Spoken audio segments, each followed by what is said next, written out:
Excited Utterance, the Evidence and Proof Podcast, Episode Number 1, Daniel Capra, Electronically Stored Information and the Ancient Documents Exception.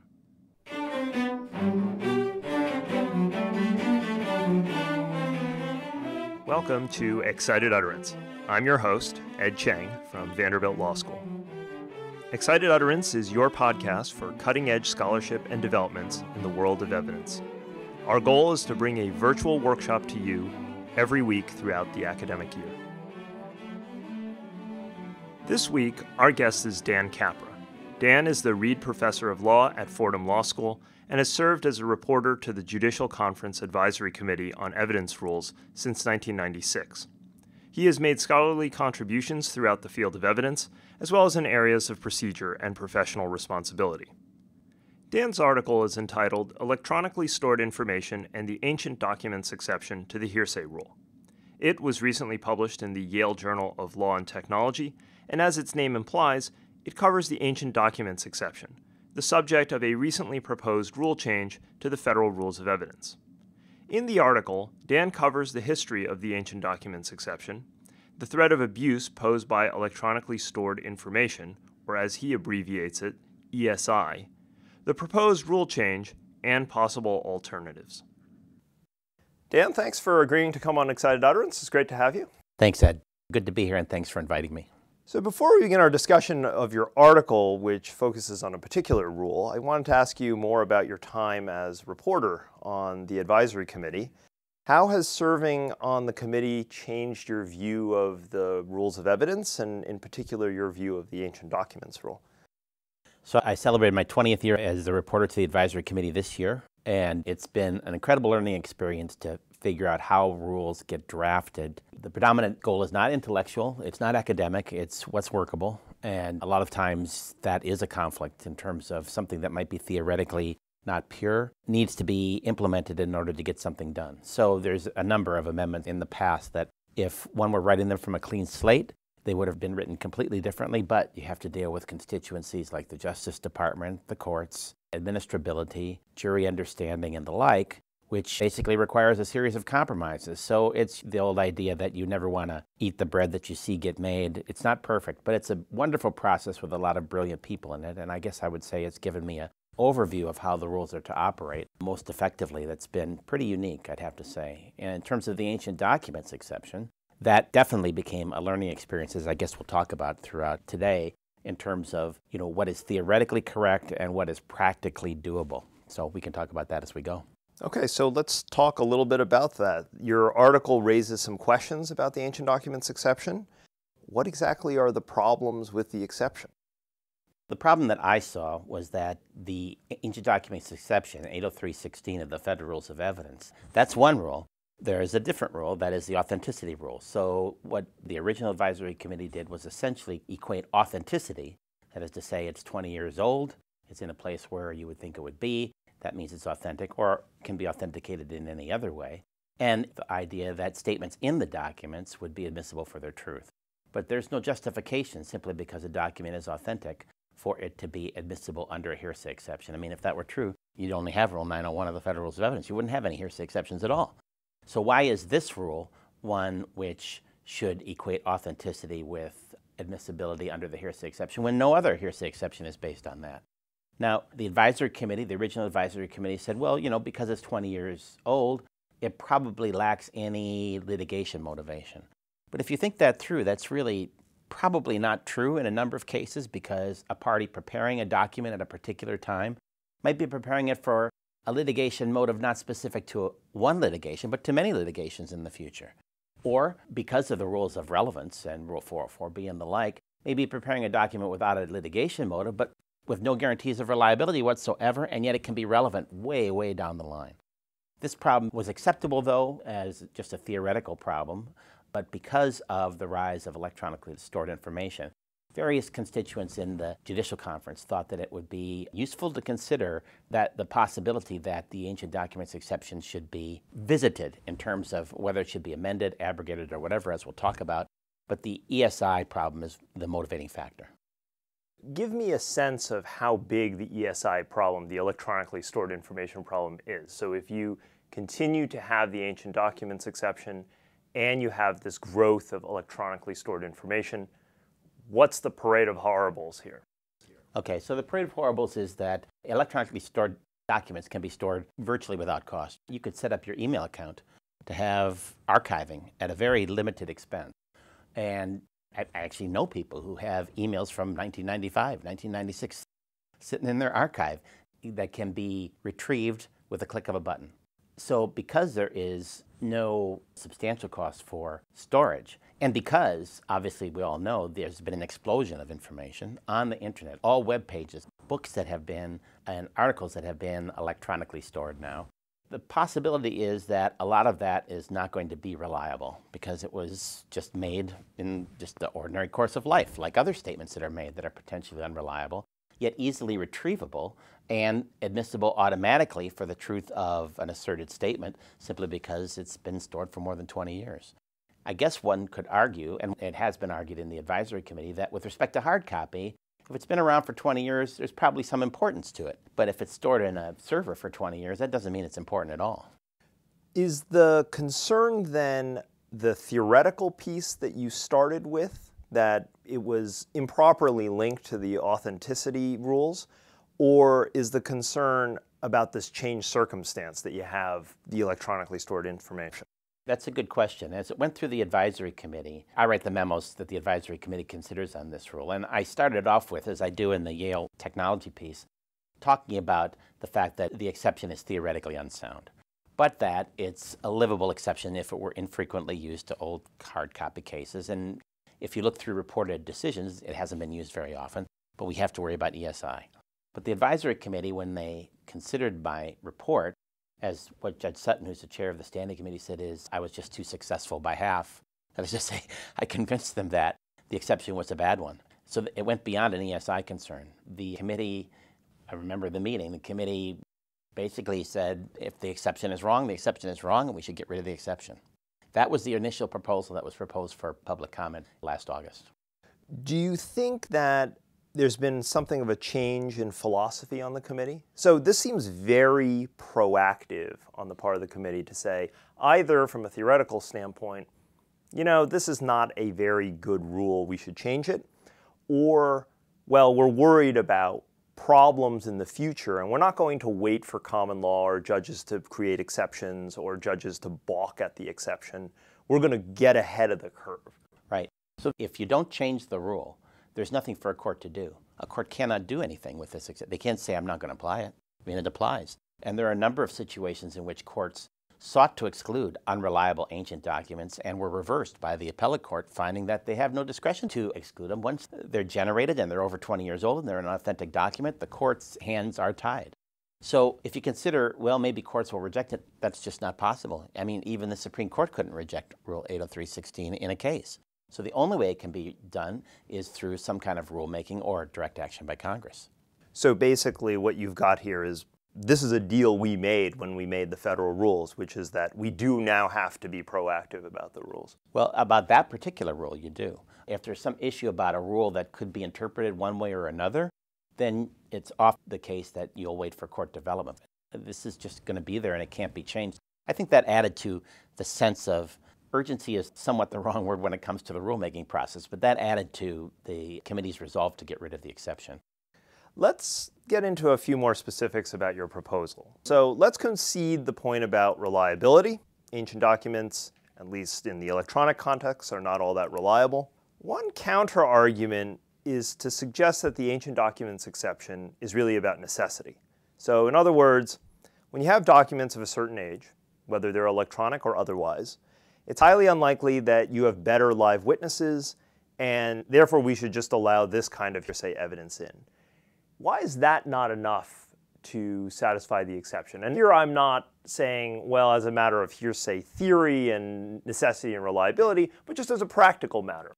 Well, necessity, I think, does animate the exception as it exists. But to go back to the ESI point, if you consider all the ESI that's out there, the way I looked at it is there's all the ESI that's going to be out there. Some of it's going to be reliable. Much of it probably is going to be unreliable. I couldn't put a percentage on that right now, but just thinking about it, there's a lot of reliable information, unreliable information, right? So what's going to stop a party 20 years down the line from just introducing the unreliable information when all this other reliable information could also be introduced under some other hearsay exception?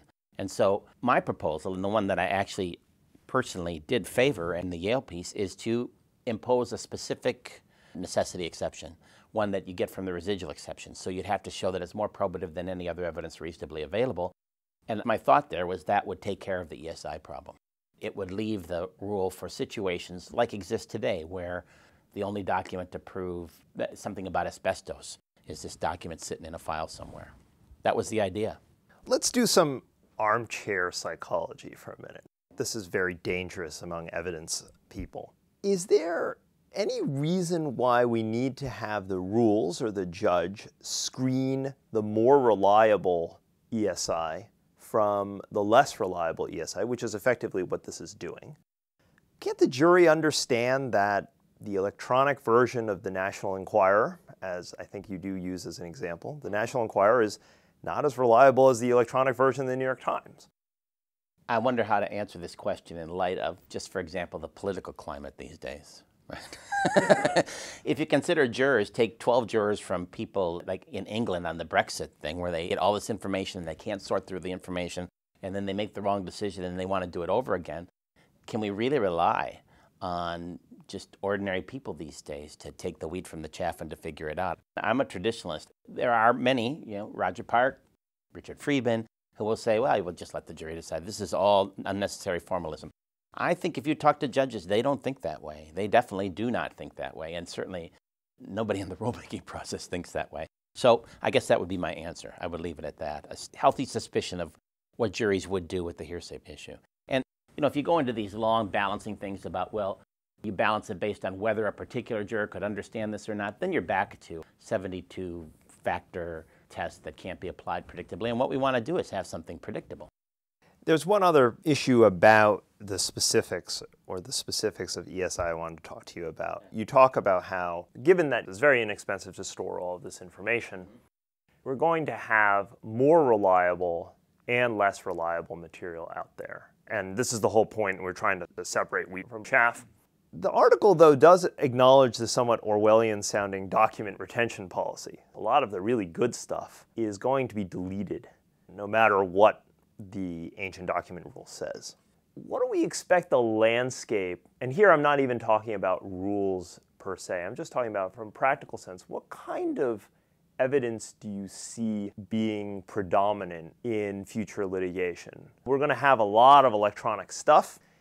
A lot of it's going to be weeded out because of these retention policies, and then you also have a lot of garbage out there, the Facebook and Twitter stuff. Yeah, that is an issue. And this was talked about, by the way, with respect to the Civil Rules Committee and their recent discovery amendments. This might be a passing thing. We don't know what's going to happen in the future, but it seems like the idea that all the good stuff's going to be deleted probably is not going to occur for just any number of reasons, but one is because of the expenses of retrieval will be reduced as well. That's my thought. Which means I think there's going to be just a whole lot of information to choose from, which is one of the concerns that the advisory committee was considering. Let's move to reform. You explore several reform options in your article. Can you tell us a little bit about those options before we get into what you like and what the advisory committee? The option of, well, why not just limit the rule to hard copy, for example, so that you would just write it in the rule, it just doesn't cover ESI. The advisory committee considered that, found it not workable because, for example, hard copy gets digitized. Electronic information is not actually even introduced electronically in the court. It's scanned and the like. So it would be just too hard a line to draw, and I think courts would have a lot of difficulty with it. So that was one possibility. Another possibility that was considered by the advisory committee, and I talk about it briefly in the article, is, well, how about adding a reliability component? If you add a reliability component, though, you're coming so close to the residual exception that it didn't seem to be very workable. Then there's another possibility which was taken from the recent amendments in 2013 to the business records exception and the public records exception to shift the burden of showing unreliability to the opponent of the evidence. That's a viable possibility, I think, but the concern was that the opponent of the evidence, because the documents are so old and they're usually not in any stage to be argued about, would find it very difficult to argue that they're unreliable. How do you bring up a case on unreliability? I guess my answer to that was, well, that's better than having them completely admissible. The opponents shouldn't be so upset. It's at least giving them some opportunity to exclude it. But the advisory committee thought that that was not going to be a workable thing. And here's the final thing. A lot of the arguments in my article now is added to it is this whole public comment process, which was given. And it seems like when you add any of those possibilities, a reliability possibility, shifting the burden of reliability, what you're adding is expense. The big concern from the public comment on this rule is we don't want to have any greater expense in trying to qualify or not qualify these documents. That's, I think, why those alternatives, they don't really withstand the substantial scrutiny that the advisory committee gave it. And that wasn't the proposal that you favored. As you suggested earlier, you favored adding necessity. That one, by the way, is a good one. And the reason for that is, if it's all about necessity, it should be easy to prove it. Public comment to the advisory committee was, well, I'm not going to be able to bring this case unless I can introduce this document. Well, then say that and show how there isn't anything else that you found after a year of discovery. This is the document you found. That shouldn't take too long. You don't have to prove it's reliable. You just have to prove it's necessary. Can't explain why that did not work in the advisory committee. And we were talking about this offline. So not only did the committee not take your necessity requirement, but in fact the proposed rule was to eliminate the exception entirely. And that actually also changed some more. So tell us a little bit more about that. Well, that was the real learning process. The committee thought, and I basically agreed with this, that since the ancient documents exception is so infrequently used, we weren't going to get much pushback about that proposal. Just not much will happen. But committee got well over 200 comments, which was a record in my tenure. Even when we did the 702 stuff in the late 90s, about that many comments. One of the things that you would note with the comments, though, and that has changed about the comments, is now instead of having to write a letter, all you have to do is click on the website. And so a lot of the comments were quick.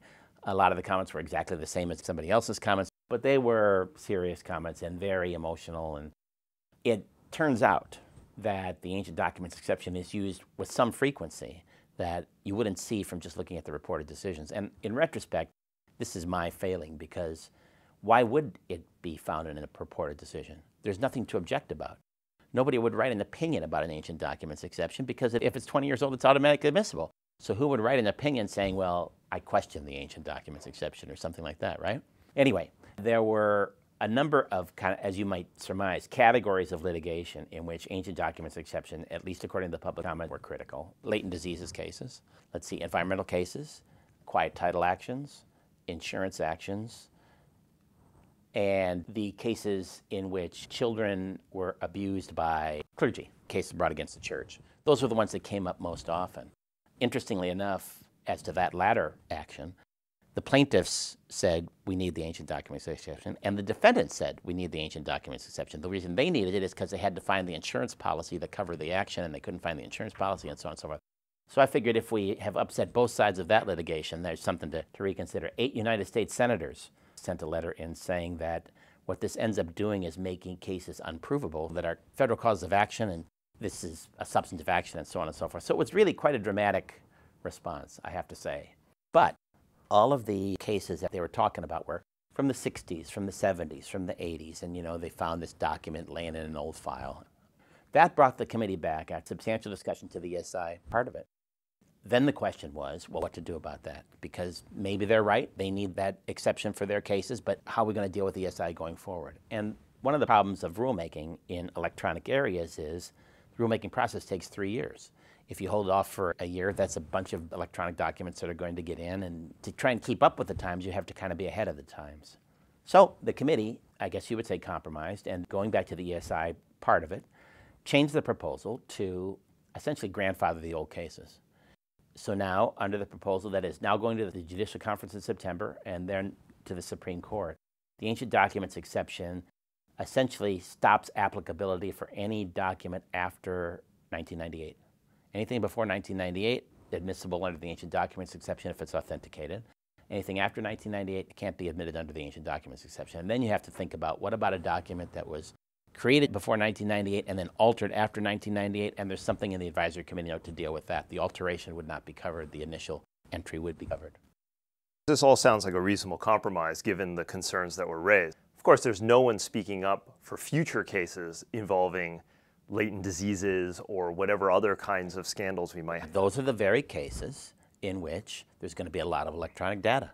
Like in 1960, there wasn't a lot of electronic data there, and so there's just a document sitting in a warehouse, or there's just a complaint about abuse sitting in a file. The hope is now there's going to be more electronic data that's going to be useful out there that can be admitted under other exceptions. Yes, and I think that's the trick, of course, is that we assume that for some reason those pieces will come in under, say, the business record exception or whatever it happens to be. So I guess it will remain to be seen. The initial proposal, the advisory committee notes said, well, if it's reliable, you can always admit this under 8036 or 807. And there was a lot of pushback on that. 8036 would be hard because with the old documents anyway, to find a custodian is very hard to do. I don't think that's going to be true going forward. I think you're going to have custodians who have general knowledge about the computerized record-keeping process that you can qualify. And then what about 807? Well, 807 is so iffy, it's so exclusionary, et cetera. This new committee now puts in the idea that there's no attempt to say that because we're grandfathering it, that ancient documents are as a class unreliable. We anticipate that the residual exception can be used. And just as a final point, committee is considering amendments to the residual exception to make it more useful. So hopefully this works. That's all I can say. Last question before we wrap this up. Is there any other work to be done in this space, given that there's already a proposed change? And more broadly, are there other rules that need rethinking in light of the fact that we have electronic information out there? Okay, that's a good question. The advisory committee has already proposed ways to ease authentication of ESI. And part of the reason for that is having to authenticate these fairly straightforward electronic files and the like, copies of a hard drive or whatever it might be, by way of introducing it through in-court testimony. It's the same kind of problem that we saw back in 2000 about business record. And so what's happened, and this proposal is coming along with in the same kind of package as the ancient documents proposal, to allow these authentications to occur by way of certificate. So that's one thing to think about ways to ease the burdens of authentication. I think a lot can be done, and there's an article by Jeff Bellin about judicial notice of this information, and I think that's going to be very useful in the future in terms of dealing with ESI. And then another shout out to Bellin about, is there something that we need in hearsay to deal with all the ESI that's out there, to maybe expand hearsay exceptions to cover it all? The advisory committee has actually considered that, and I think rightly has been very cautious about expanding hearsay exceptions to cover ESI. One of the problems being, how do you figure out its contemporaneity? How do you figure out whether the person who's talking off of Facebook is proceeding with personal knowledge? All sorts of difficulties. And then there's these new studies that FJC has done indicating that, and social science studies indicating that it's easier to lie if you're doing so without talking to the person face to face. These are all things to worry about in terms of expanding the exception. There are other possibilities now that more statements are being recorded. One of the things the advisory committee is thinking about, at my urging, is to expand Rule 801D1A to allow for more substantive admissibility of recorded statements on the grounds that since they're recorded, they shouldn't have the problem Congress had at the time. So there's various things happening, just trying to stay on top of it. Dan, thanks so much for being on the show and for your great work with the advisory committee. I'm going to really enjoy teaching this material when I talk about the ancient documents exception in class this fall.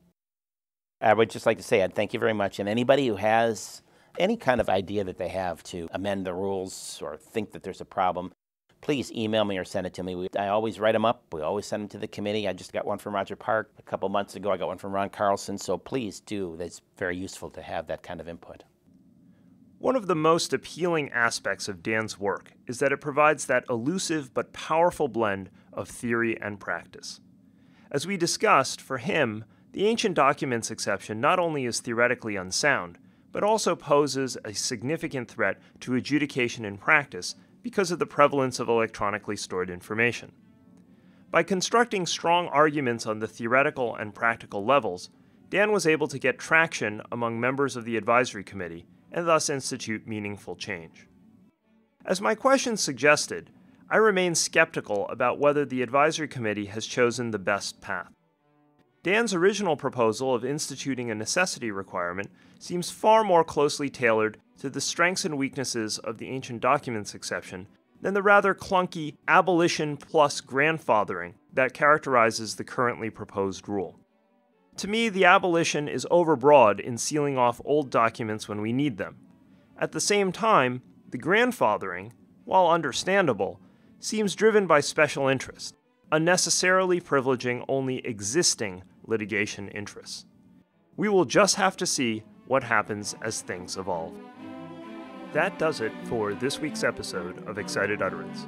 Support for Excited Utterance was provided by Vanderbilt Law School's Branstetter Litigation and Dispute Resolution Program, as well as the Vanderbilt Institute for Digital Learning. Music was provided by the Vanderbilt University Blair School of Music's Children's Cello Choir under the direction of Kirsten Castle-Greer. Research assistance for this episode was provided by Alex Nunn. Production assistance was provided by Carson Smith. I'm your host, Ed Chang, and I hope you'll join me again next week when we take on another new work in the world of evidence and proof.